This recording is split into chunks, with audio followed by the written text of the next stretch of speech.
Darating ang panahon na ang Quran at saka namumuno ay hindi na magkasundo. Magkakahiwalay na.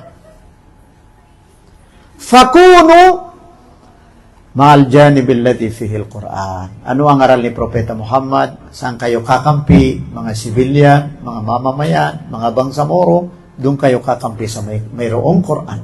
Sa nag-aari ng Quran, sa mga nakasaulo ng Quran, sa nagsasalita, batay sa Quran. Kung hindi na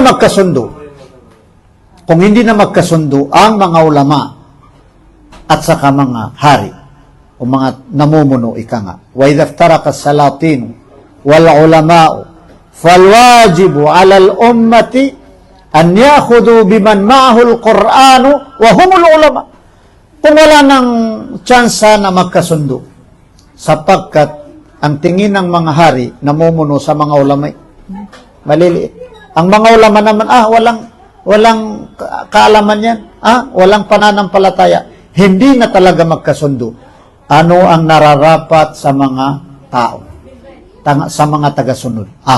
Ito ang sinabi ng mga ulama. Nararapat sa mga tao. Nararapat sa mga tagasunod.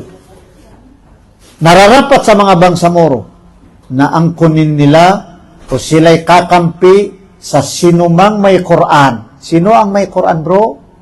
Ang mga ulama. Sino ang may Quran? Ang mga ulama. Maliban sa ayaw natin ng Quran. Kailangan na kung ginagamit natin sa normal na kabuhayan natin ang Quran, ay lalong-lalong mas gamitin natin sa ating pamamahala, sa ating bangsamoro government.